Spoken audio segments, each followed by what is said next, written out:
Hey YouTube, I am going to get some project rims today for the project car. I am on my way there now. So once I get the project rims, I'll go ahead and show you guys what's going on with that and the project car itself once I get home. So I'll go ahead and get started here and you guys can join along for the ride.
Hey guys, I'm back from the trip there. I didn't actually get a chance to show you guys the rims after I got them from the person, so I'm back here in the garage. Here are the rims that I got, or wheel setup that I got for the project car there.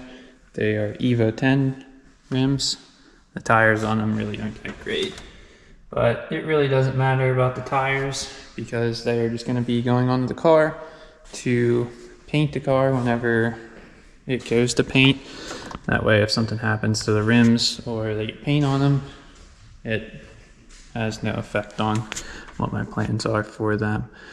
So like I said, I'll show you guys the project car that I have. It is a 2006 Evo 9. As you can see, it's pretty well dismantled. Got it off of a friend, and it had an issue with the head. There was a valve spring that was broken, so I went ahead and tore the motor down and then ripped apart all of the bottom here to do an undercoating on it because there was surface rust and everything under the car, and if I'm just gonna go ahead and clean everything up, I might as well do it all 100%. So that's what I did. I went ahead and tore everything up underneath here and tore it apart and redid the bottom with coating. I tore the subframe out, the front subframe here, and got that repainted. Went ahead, got new control arms and new tie rods and tie rod ends. As you can see, I got the coating here up underneath and the fender liners as well. The fender liners will cover that coating where I didn't get. So in a few months I've gotten this done. It's been pretty simple so far. These are the stock wheels that were on it. I'm gonna go ahead and redo those as well at some point, but that'll be after it comes back from paint. Overall, the car is not that bad. It's got some minor rock chips and such on it, as I'd expect for a 2006 car. So there's some rock chips and stuff here on the door. I don't know how well you're going to be able to see that. So I'm just going to go ahead and take it somewhere to get paint. The roof has the clear coming off of it as well, so that doesn't look the best. And then with cleaning up all the rust and stuff, there was a lot of rust on the back of here and over here and underneath here. So I went ahead and got that all sanded down and put some rust converter on it. And then after the rust converter cured, then I went ahead and did the underneath to see what that would look like.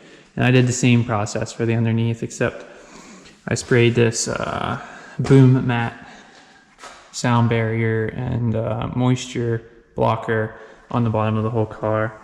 If you guys are interested in what that stuff is, looks like this. You can get it on Amazon for a single can, or you can have multiple cans of it depending on how much you're going to use. I think putting 2 coats on of the whole entire bottom of the car, it took like 25 cans, 27 cans, something like that.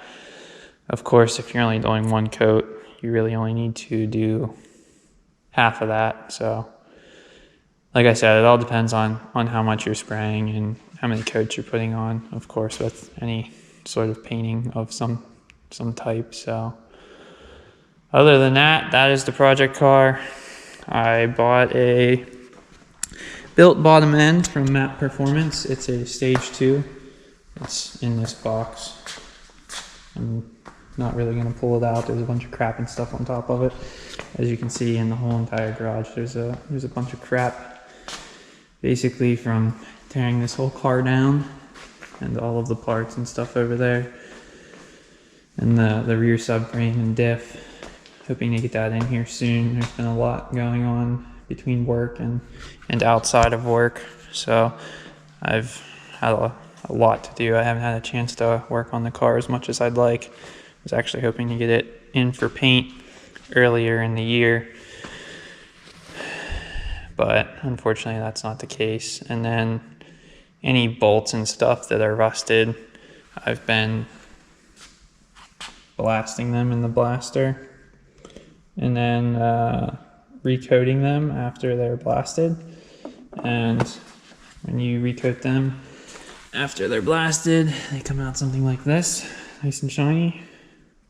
So maybe in another video I can show you the process of, you know, sandblasting the bolts and stuff and then going through the whole coating process. It's a zinc and nickel coating process, which is evidently much greater rust resistant than just the nickel alone.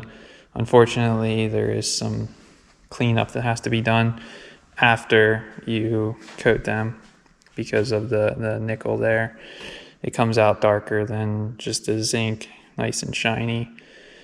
So like I said, I can show you guys in another video the process of going through that, but I just wanted to make an intro video here for the channel, show you guys the project car and what I got going on with that.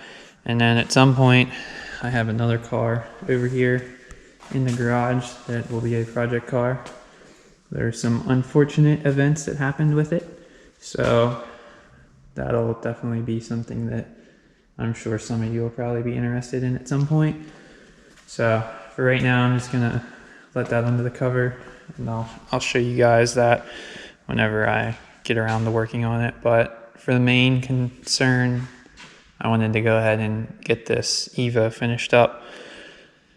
I'm not gonna lower it down on the lift, but I could show you the inside definitely in another video. It had 93,000 miles on it, so it's not too bad inside. There was definitely some cleaning up that needed to be done on it, so I went ahead and did that before I went ahead and tore the whole underneath of the car apart.